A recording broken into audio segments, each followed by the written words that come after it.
नमस्कार, मैं ज्ञान प्रकाश और आप देख रहे हैं CSE चैनल।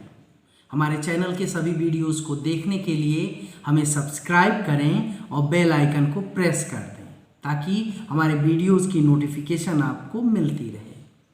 आइए अब विषय की तरफ बढ़ते हैं। 19वीं सदी के सामाजिक धार्मिक सुधार आंदोलन के क्रम में आज हम देखेंगे कि कैसे एक संस्था विदेशियों द्वारा विदेशी धरती पर स्थापित होती है, लेकिन वो भारत में धार्मिक, सामाजिक, शैक्षिक और राजनैतिक पुनर्जागरण का कार्य करती है। आज हम चर्चा करेंगे थियोसॉफिकल सोसाइटी के बारे में। न्यूयॉर्क में 1875 में एक रूसी महिला मैडम ब्लावेत्स्की और एक अमेरिकी कर्नल MS अलकाट, जो भारतीय दर्शन और संस्कृति से बहुत ज़्यादा प्रभावित थे, उन लोगों ने 1875 में न्यूयॉर्क में थियोसॉफिकल सोसाइटी की स्थापना की। थियोसॉफिकल सोसाइटी भारतीय संस्कृति और दर्शन को संपूर्ण विश्व में प्रसारित करना चाहता था। इसी क्रम में वो लोग भारत में मद्रास के निकट अड्यार नामक स्थान पर थियोसॉफिकल सोसाइटी की एक शाखा 1886 में स्थापित करते हैं।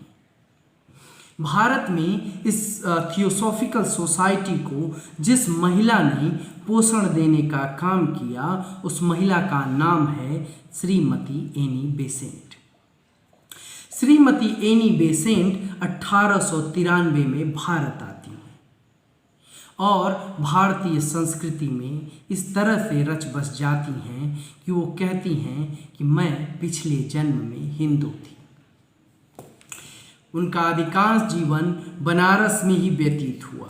1898 में बनारस में ही उन्होंने CHS यानी सेंट्रल हिंदू स्कूल की स्थापना की।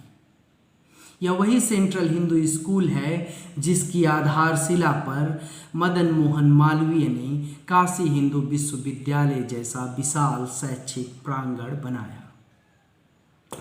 श्रीमती एनी बेसेंट ने ब्रदर्स ऑफ सर्विस नाम से एक संस्था बनाई, जिसका काम होता था ऐसे लोगों की सहायता करना जो लोग अंग्रेजी शासन से बहुत प्रताड़ित थे और जिन्हें खाने के लिए भी 2 वक्त का अनाज नहीं मिलता था।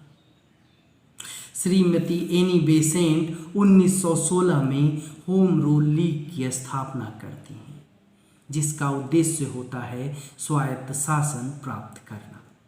वो कहती हैं कि भारतीय संस्कृति को किसी भी अन्य संस्कृति से सीखने की कोई आवश्यकता नहीं है, इसलिए भारतीयों को स्वायत्त शासन दे दिया जाए।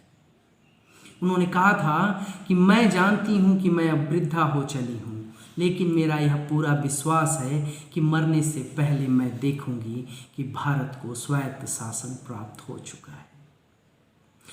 अपने राजनैतिक जीवन को आगे बढ़ाते हुए श्रीमती एनी बेसेंट कांग्रेस की प्रथम महिला अध्यक्ष बनती हैं और वो सन होता है 1917। 1917 में एनी बेसेंट कांग्रेस की प्रथम महिला अध्यक्ष निर्वाचित होती हैं, लेकिन अब इनका राजनैतिक जीवन यहीं पे रुक जाएगा, क्योंकि इन्होंने विरोध किया था महात्मा गांधी का। महात्मा गांधी ने जब असहयोग आंदोलन शुरू किया तो श्रीमती एनी बेसेंट ने कहा कि यह आंदोलन घृणा और वैमनस्य फैलाने वाला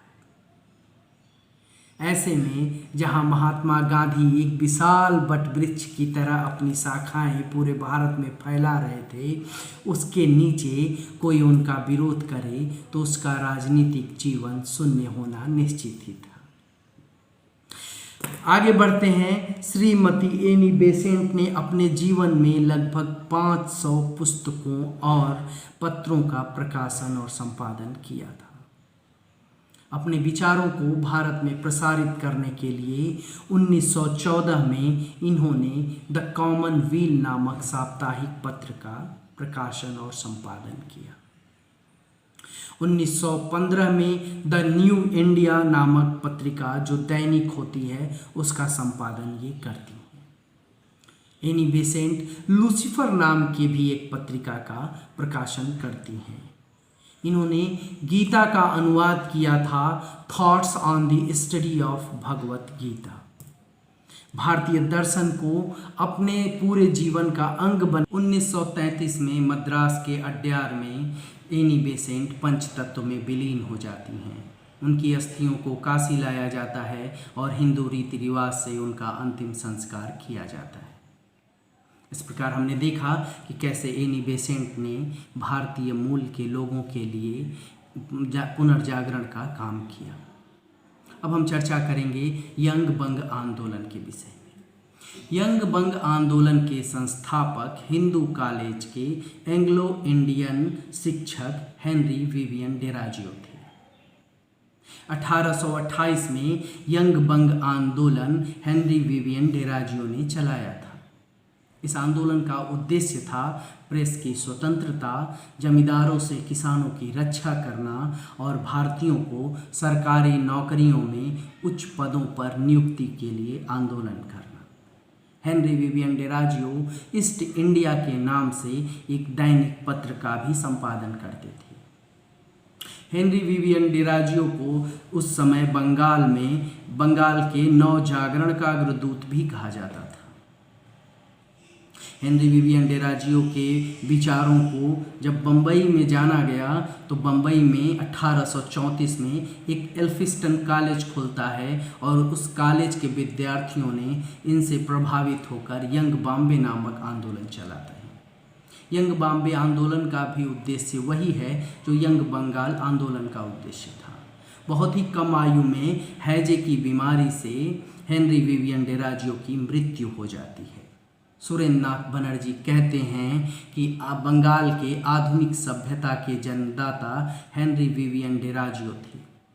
इस प्रकार हमने देखा कि कैसे यंग बंगाल और थियोसॉफिकल सोसाइटी ने, जो भारतीय नहीं थे, भारतीय मूल के नहीं थे, लेकिन फिर भी भारत की संस्कृति और दर्शन और धर्म और समाज के उत्थान के लिए इन सभी लोगों ने कार्य किया।